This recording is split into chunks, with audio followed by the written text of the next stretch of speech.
Howdy folks, seen a lot of posts of people doing pottery for the first time, probably because we're all in lockdown. So I thought I'd do a quick video about centering and pulling a wall, since that is the basics of it. Shaping is kind of the fun part, but if you can't get the centering and the wall right, the shaping is not going to go well. So we start with just kind of an egg shape or a round shape. This is 28 ounces. I'm going to make a bowl with this at the end of the video here. So we start by finding a flat surface and kind of rolling it around. Makes a nice little pointed end on it. You're going to want to throw down on that end. That will keep water and air from getting trapped underneath the piece. So smack it down right in the center, push it around if you have to. First motion is always a push down, just a very light catch with the other hand.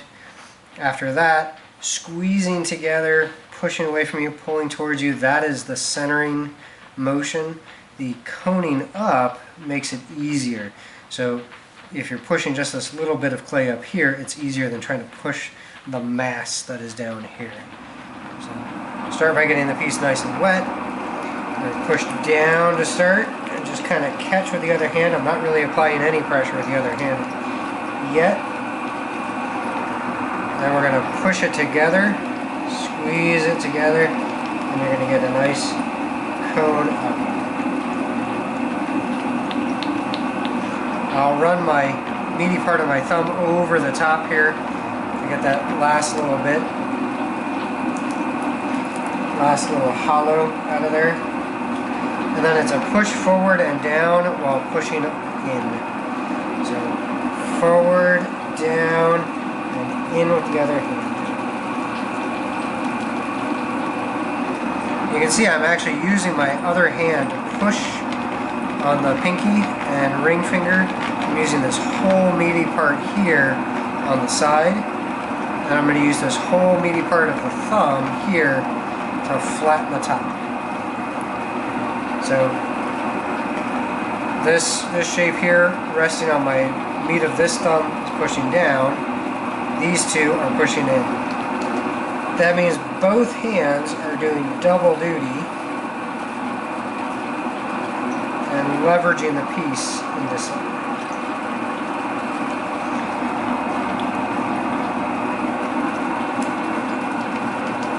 I've got my elbows resting on my thigh to help me center the piece. I'm trying to use my muscles in my belly, my legs.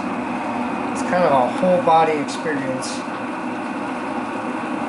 you get it right. Smaller pieces you don't have much of an issue just using your hands, but once you get into larger works, that's when more muscle power helps, more muscle groups help. Okay, now we're going to open, relatively centered, low and flat because we're doing a bowl. We're going to go in with a V shape. I like to use a finger and a thumb, or a thumb and a thumb, down to about the width of my pinky. Gives me enough clay on the bottom that I don't feel like I'm going to cut it off and cut through the base.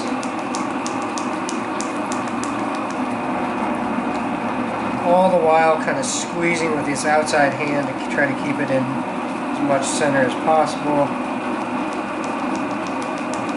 Pull it open with a finger, and we're going to flatten the bottom. Just flattening the bottom with my thumb, pushing down with two fingers. I will compress the bottom to help with S-cracking during the drying and firing process.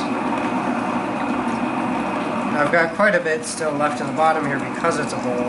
I don't have a huge flat on the bottom. So I'm going to start by kind of rolling this chunk up and over. It's going to act as kind of a first pull.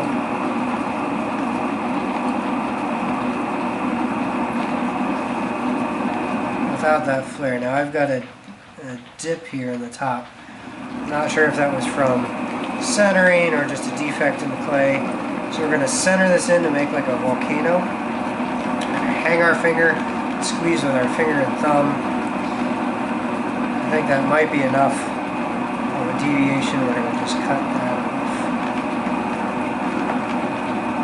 And I do tend to like stop and look and see what may have caused it, if there's something hard. I think there was an air bubble.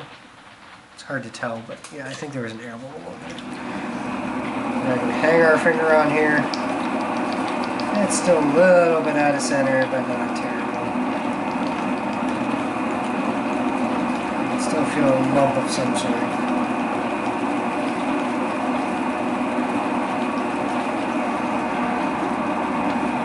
Now we pull. So pull, you gather up the bottom with your thumbnail, gather up a chunk of clay. Outside hand lower than the inside hand until the very top, and then we roll it over. If you can actually put them side by side and just squeeze.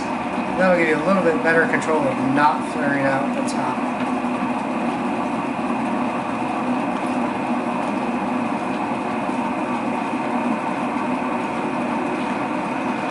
I'm going to correct the top here in a minute.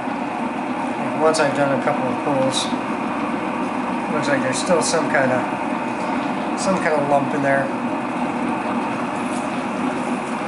Gather a little more clay from the base. Slowly pull it up.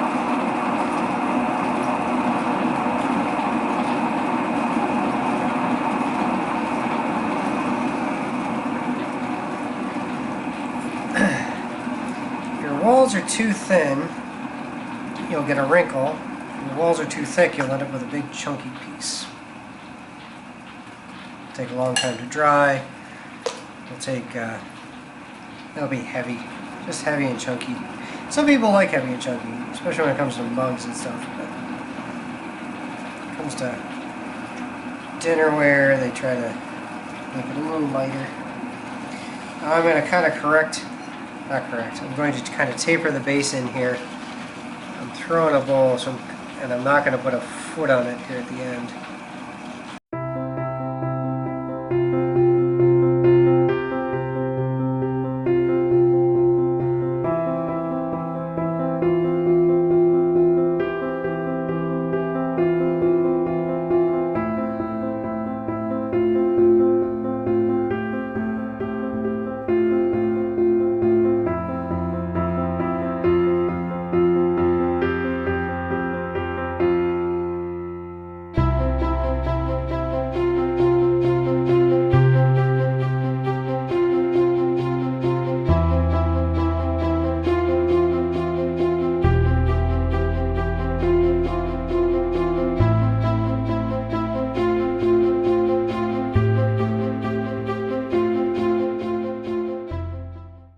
See how kind of wobbly the whole thing got, but that's kind of cool in its own way. This is a one-off piece, so I don't mind it being a little bit quirky. There you have it. 28 ounce bowl. Thanks for watching.